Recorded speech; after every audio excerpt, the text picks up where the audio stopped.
Honour 10 light, जो कि आता है कमाल के स्पेसिफिकेशंस के साथ, खूबसूरत डिजाइन के साथ और एक तगड़े प्रोसेसर के साथ। आज इस वीडियो में मैं इसका डिटेल रिव्यू दूंगा, इसलिए इस वीडियो को आगे एंड तक देखते रहना। Welcome to my channel, I am Shivam.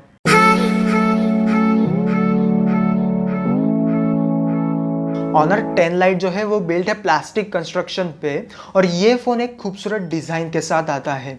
इसका जो बैक पैनल है वो 2.5D कर्व्ड है, जो कि हाथ में एक प्रीमियम फील और एक कमाल की ग्रिप देता है। और जो बैक पैनल है उसको 8 लेयर चढ़ा चढ़ा के इतना खूबसूरत बनाया गया है। पर याद रखना, एक प्लास्टिक बैक है, जितना खूबसूरत दिखने को है उतने स्क्रैचेस भी आएंगे, इसलिए कवर यूज़ करना ज़रूरी है। ऑनर 10 लाइट में आता है 6.21 इंचेस का फुल HD प्लस डिस्प्ले और इसका एस्पेक्ट रेशियो है 19.5:9 का, और स्क्रीन टू बॉडी रेशियो तो 90% से भी ऊपर है। और इसमें 24 मेगापिक्सल का फ्रंट कैमरा फिट करने के लिए दी गई है एक वाटर ड्रॉप नॉच। इसका डिस्प्ले भी कलर रिप्रोडक्शन और कॉन्ट्रास्ट रेशियो काफ़ी अच्छा देता है, जिससे कि आपको एक बढ़िया पिक्चर क्वालिटी मिलेगी। हालांकि कलर गैमेट कितना परसेंट है उसके बारे में कंपनी ने नहीं बताया है, लेकिन डिस्प्ले अच्छा है। और सबसे बड़ी बात, इसमें वाटर ड्रॉप नॉच होने के बावजूद भी नोटिफिकेशन लाइट दी गई है। बाकी की कंपनियां वाटर ड्रॉप नॉच वाले मोबाइल्स में नोटिफिकेशन लाइट नहीं देती है। इसमें नोटिफिकेशन लाइट जो है वो नीचे के चिन्ह में दी गई है, जो कि बुरी जगह नहीं है, लेकिन ईयरपीस में भी दे सकते थे। लेकिन ठीक है, बाकी के ब्रांड्स में तो उतना भी नहीं मिलता। और हाँ, जो नीचे की चीज़ है वो भी काफ़ी छोटी है, जो कि खूबसूरत लुक देती है फ़ोन को सामने से। सामने की तरफ कोई गोरिल्ला ग्लास की प्रोटेक्शन है कि नहीं, ये कंपनी ने स्पेसिफाई नहीं किया है, इसलिए मैं रिकमेंड करूँगा कि टेम्पर्ड ग्लास यूज़ करें। पर कोई वो घटिया क्वालिटी वाला टेम्पर्ड ग्लास यूज़ मत करना जो कि 100 रुपये में आता है।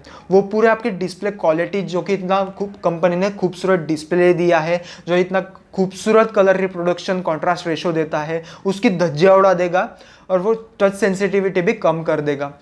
मैं रिकमेंड करूँगा कि जो 400 से 500 रुपये तक टेम्पर्ड ग्लास आता है 9H हार्डनेस वाला, वो यूज़ करो।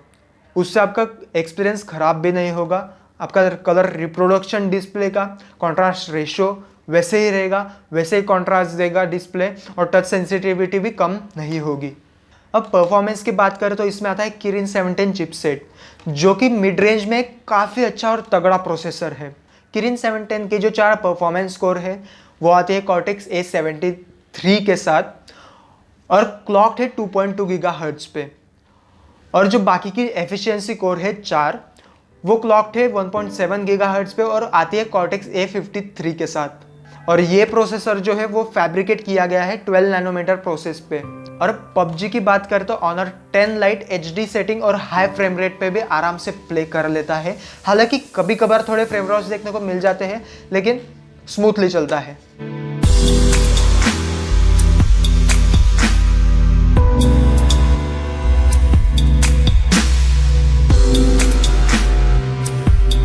ज़्यादा देर पबजी खेलने वालों को मैं रिकमेंड करूंगा कि स्मूथ और हाई फ्रेम रेट सेटिंग पे पबजी खेले, जो कि पावर एफिशिएंसी भी देगा और एक स्मूथ एक्सपीरियंस भी देगा विदाउट एनी फ्रेम ड्रॉप।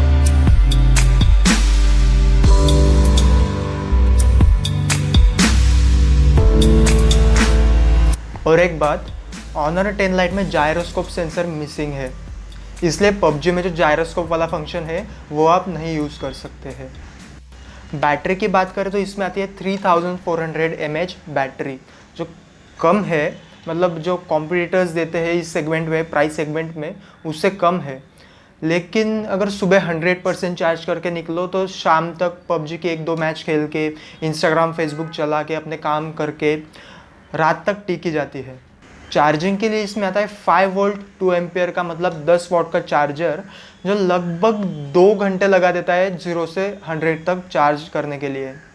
और USB पोर्ट जो है वो ऑनर ने माइक्रो USB पोर्ट दिया है।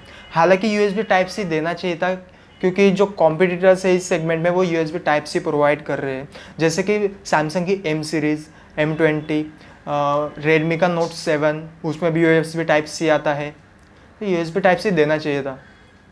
सॉफ्टवेयर की बात करें तो इसमें out of box Android 9 Pie आता है और EMUI आता है। और आपको तो पता ही होगा, नहीं भी पता होगा तो सुन लो, EMUI जो है वो ठूस ठूस के फंक्शन से भरा हुआ है। सिक्योरिटी की बात करें तो Honor 10 Lite में आता है फिंगरप्रिंट सेंसर और फेस अनलॉक। फिंगरप्रिंट सेंसर जो है वो पीछे की तरफ माउंट है और ये काफ़ी अच्छा परफॉर्म करता है, मतलब टच करते ही अनलॉक कर देता है डिवाइस को।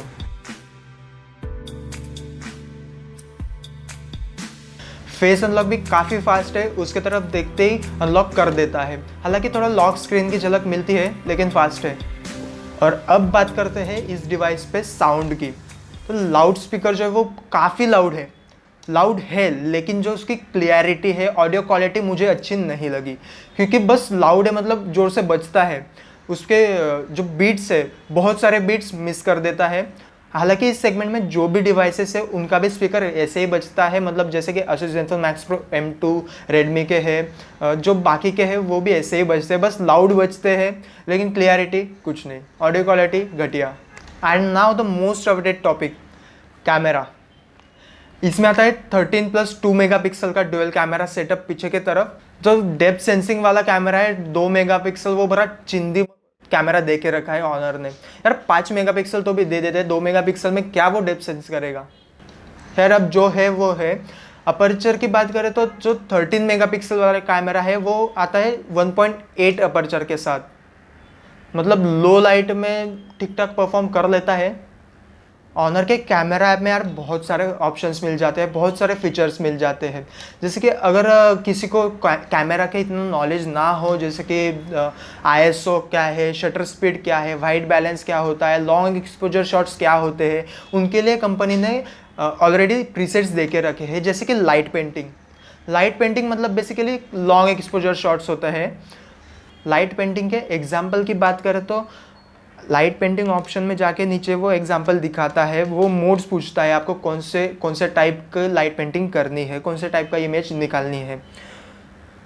तो इसको बेसिकली आपके पास ट्राइपॉड होनी चाहिए और एक नाइट में एक लाइट सोर्स होना चाहिए। वो लाइट सोर्स को लेके बस एक फिगर बनानी है आपको, वो ऑप्शन ऑन करके और कैप्चर करके आप जो भी उस लाइट सोर्स को लेके फिगर बनाओगे उस फिगर में आपकी इमेज कैप्चर हो जाएगी, मतलब उस इमेज में वो फिगर आ जाएगी लाइट ट्रेसिंग जैसे। अब AI की बात करें तो कंपनी ने सारी जगह पर AI पावर्ड कैमरा लिख के रखा है। अब AI जो है इसका मोड वो कलर सैचुरेशन और बाकी की चीज़ें भी सारी अच्छे से हैंडल कर लेता है, लेकिन कभी कभी कौन से कंडीशन में इमेज को ओवर सैचुरेट और अननेचुरल कर देता है। वो आपके पर्सनल चॉइस पे डिपेंड है, आपको कैसे इमेजेस पसंद है, ओवर सैचुरेटेड, अननेचुरल या नेचुरल। कैमरा ऐप के अंदर आपको हाई विजन मोड मिल जाता है जो कि सेम है गूगल लेंस जैसा, मतलब कोई भी ऑब्जेक्ट रखो वो सेंस करेगा और वो ऑब्जेक्ट कहाँ मिलेगा सब इंफॉर्मेशन आपके सामने ला के। आपको किसी भी तरह की वीडियो स्टेबिलाइजेशन नहीं मिलती है, OIS तो नहीं मिलेगी इस प्राइस सेगमेंट में, बट इस सेगमेंट में बाकी के जो मोबाइल्स है उनमें आपको EIS का सपोर्ट मिल जाता है।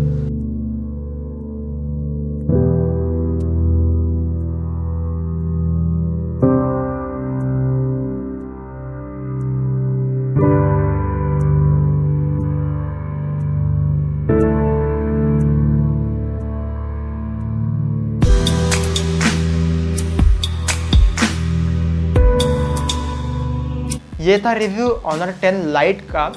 इसके बारे में आपको कोई भी क्वेश्चंस या सजेशंस हो तो प्लीज़ कमेंट बॉक्स में कमेंट करके बताओ।